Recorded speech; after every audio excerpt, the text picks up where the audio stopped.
What we know for sure is that we made this happen, beloved. Each and every one of us, the thousands and thousands of people on this call. Not because we were electing a savior, but because we were electing our next target. We were controlling the terrain in which we would live to fight another day.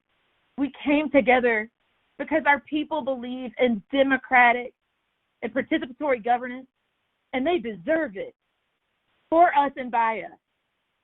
Today, we are one small step closer to it because of the work that all of you have done. We are committed to being in this work together, moving forward. Although our work isn't yet finished, we celebrate what we are making happen all across this country. And what we know for sure is that we are not alone in this work, and we don't have to be. We have each other. Our strength is the power of our people in this united front, in this family known as the Frontline. You all, we have nearly defeated Trump. Let those words settle into your body for a second. What changed? And take a second to acknowledge what hasn't changed. Trump may very well be on his way out of office, but not for a few months. And afterwards, Trumpism, white nationalism, capitalism, all of those things will still exist. And as we end this meditation, let's remember to hold on to the reality of the power of our beloved commitment to collective liberation. We are not alone in this work. And together, victory is undoubtedly our destiny. Thanks, y'all. There are thousands of you on this call tonight. You may be at home. You may be in the streets right now. I'm proud to be in struggle with each and every one of you. And now, let's move into the powerful work that we came here to do tonight. I'm so proud to be passing off to my dearest comrade, Grayson Martinez, to talk about making sense of this moment. Hi, everyone. My name is Graysa. I am so honored to be with all of you tonight. As an undocumented woman, as a queer woman, it is the honor of my life to be standing side by side with each and every one of you as we defend and stand on the front line together. We held an online teaching that brought together over 1,200 people from all over the country to talk about our game plan should the various election scenarios play out. And you know what? We're good strategists because we thought about just this exact moment that we're living in. One of the core concepts of that teaching, though, was that this idea that there is something called a margin of contestation. I know, when I first heard it, I was like, what? But thanks to my comrade Cindy, she was able to break it down for us. And it's part of something that surrounds elections. It's a mouthful, I tell you, but let's break it down for us. It simply means that the size of the difference between a very clear election result and one that is not clear at all. Like, it's basically the difference between those things. The less clear the result, the bigger the margin. The bigger the margin, the more likely a candidate like Trump might try to falsely claim victory. Let's be clear about this right now. The margin of contestation is not just about the numbers. It is also about perception. Like, what do people believe? What are people being told? In the court of public opinion, a lot can be gained by simply trying to act like a winner, or even when you're losing. We know without need for more clarity that Trump is losing, both in the real numbers and in the court of public opinion. So in a few minutes, we're going to be able to get some reports from the states, and I'm so honored to be able to have folks that have been on the ground in places like Arizona and Nevada. But I want to share some key points for us to remember. The first one is that our numbers and our movement, they're on our side. We have won Wisconsin. We have won Michigan. Even Georgia is still in play. And sisters and brothers, I know, and siblings, I know that you know that is not a coincidence. It's called organizing. All of this adds up to a very clear path for Joe Biden to become president. And this is why Trump and his enablers are so frantic. You may see him on CNN, on Twitter, everywhere else. They're trying to make these wild claims to reproductive justice, to criminal justice, to environmental justice. These things happen closer to home, and that's why every vote must be counted, because it's not just about what we're doing at the national level. I was with the Earth Gang a few weeks ago, and they said something that I have appropriated again and again. The closer we get to the bottom of the ballot, the closer we get to home, and it's the closer we get to the truth. And so every moment of this election, when we were making calls and sending texts, and what we're going to be doing over the next few days and the next few weeks, as we chase ballots, as we cure ballots, as we make sure provisional ballots become real votes, it is about coming as close to home and as close to the truth as possible. Now, some of the truth is ugly. We live in a nation that is suborning racism, that suborns discrimination, where half of the people in this country found it acceptable to have a misogynistic, racist demagogue in the White House who was lying about how to save our lives.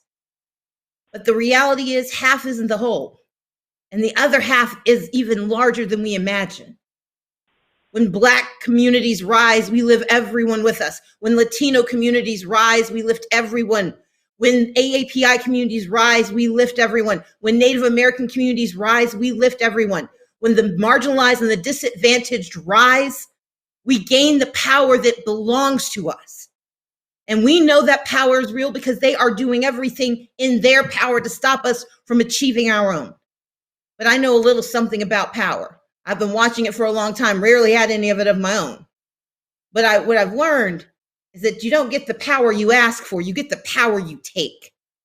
How incredibly proud I am for the movement work that led to the possibility of like taking Arizona, taking Georgia. Like NC said, I mean, that's 10 years in the making.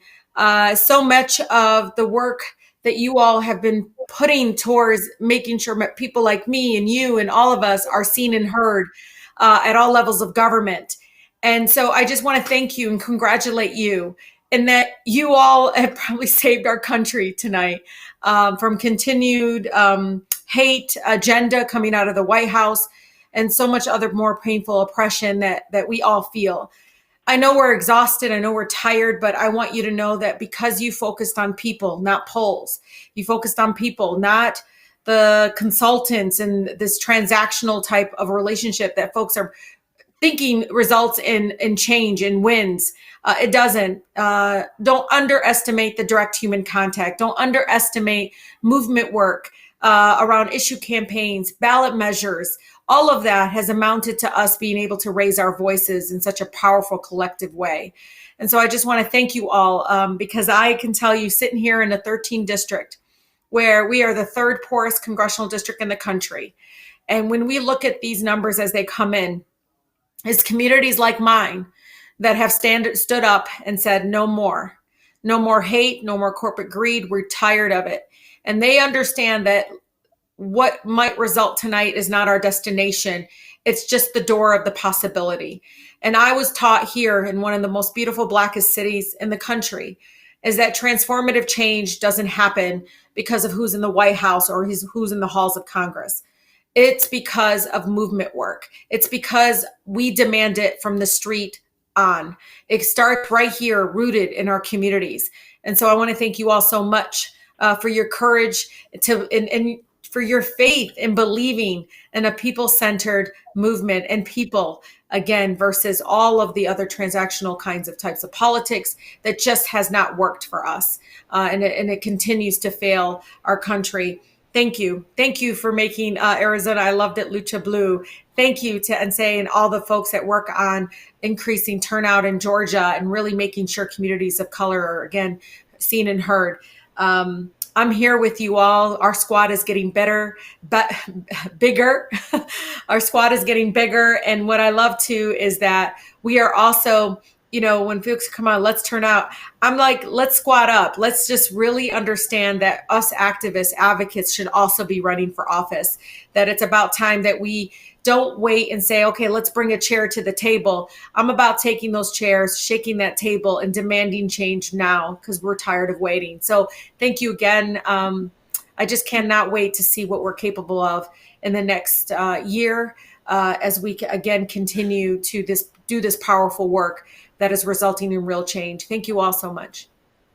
As we said at the beginning of the call, We're in one of those moments where history is changing in the blink of an eye. Undocumented young people demanding exactly what they wanted in the streets and abolishing ICE and CBP. Queer people making sure that everybody knows who they love and where they stand. We're in one of those moments where everything is becoming possible. And the actions that we take together right now will have reverberations in history. Knowing that, I want to make sure that you know some real ways that you can take part in this fight. No matter where you live in this country, no matter where if you're ready to be on the streets right now, if you're at home, I want you to know that there's a place for you in this front line, that I'm excited to be able to stand shoulder to shoulder with you.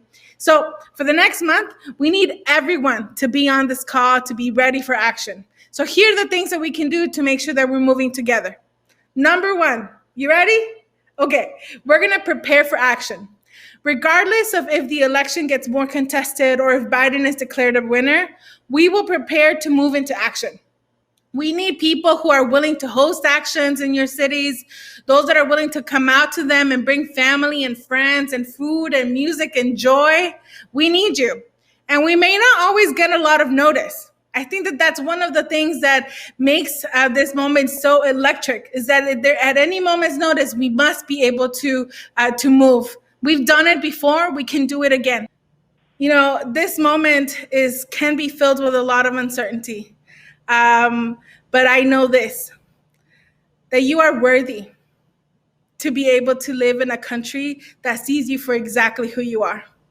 You are worthy of ensuring that you are safe and that you're able to breathe. You are worthy of all of the love that surrounds you. And the members of United We Dream Action, Working Families Party, the Movement for Black Lives Electoral Justice Project, all of us are ready to embrace you and to remind you just how worthy and just how ready we are to ensure that we're governing this country in a way that affirms our dignity. So with that, muchas gracias, and I'll hand it back up.